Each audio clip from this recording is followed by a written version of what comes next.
Apa perbedaan antara insider dan outsider di dalam membangun relasi dengan Tuhan dan bahkan juga dengan sesama? Kalau kita membaca perikop Injil hari ini, orang-orang yang berhadapan dengan Yesus kembali meminta tanda. Tanda apakah yang dapat kau berikan supaya kami percaya? Dan mereka masih membandingkan dengan tanda pada zaman Musa ketika Allah memberikan manna dari surga untuk bangsa Israel yang sedang bersiara di padang gurun, dan mereka menantikan tanda yang sama. Mereka menantikan sesuatu yang dapat mereka lihat dan membuat mereka kagum, baru mereka mau percaya. Dan ini sifat atau tipikal seseorang yang outsider. Dia menantikan the sign, tanda, untuk kemudian percaya. Tetapi Yesus mengajak mereka bukan untuk melihat tanda, meskipun sebenarnya Yesus sudah memberikan banyak tanda. Yesus melakukan banyak pekerjaan-pekerjaan yang baik, dan even when Jesus did so many miracles, mereka pun tidak sampai pada percaya. Kenapa? Karena mereka tidak memiliki relasi batin dengan Yesus. Mereka tidak sampai pada iman akan Yesus. Jadi outsider menempatkan dirinya hanya sebagai pengamat.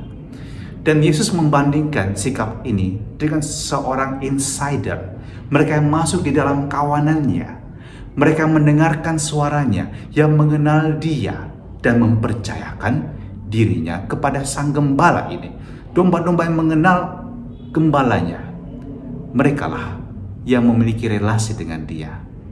Maka kita juga bisa bertanya sebenarnya pada diri kita, kalau kita beriman pada Tuhan, apakah kita tipe outsider yang hanya menantikan tanda, menantikan mujizat, dan kalau kita berhadapan dengan persoalan, kita akan menuntut tanda ini dari Tuhan?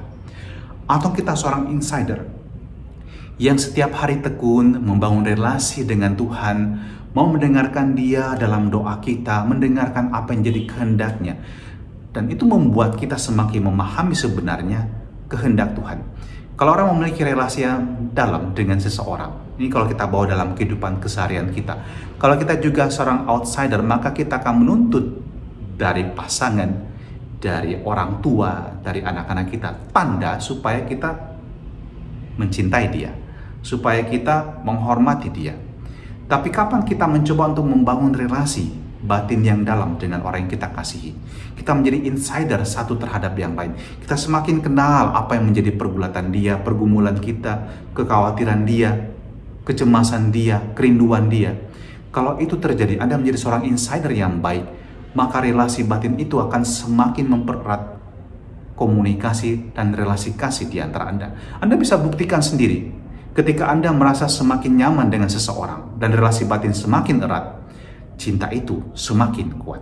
Sebaliknya, kalau Anda hanya seorang outsider dan hanya menuntut dari orang yang Anda kasihi, cepat atau lambat relasi Anda akan mengalami keretakan. Maka mari kita belajar tidak hanya menjadi seorang outsider, tidak hanya jadi seorang pengamat yang hanya menuntut tanda untuk dapat membangun relasi, tapi mulailah dari relasi yang baik, relasi yang semakin baik, relasi yang semakin dalam, dan kamu akan mengalami sendiri ada begitu banyak tanda yang luar biasa, keindahan yang luar biasa yang akan Anda alami dalam hidup ini. Tuhan ajari kami untuk menjadi pribadi yang memahami, yang mengenal kehendak-Mu juga dalam hidup kami. Ajari kami untuk semakin peka dengan kehadiran-Mu di tengah-tengah kehidupan kami ini.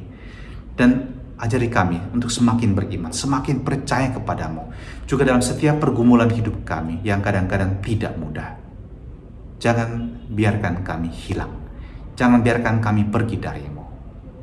Rangkul kami Tuhan, dan berkati hidup kami dengan berkat-Mu yang Maha Kuasa, dalam nama Bapa dan Putra dan Roh Kudus. Amin.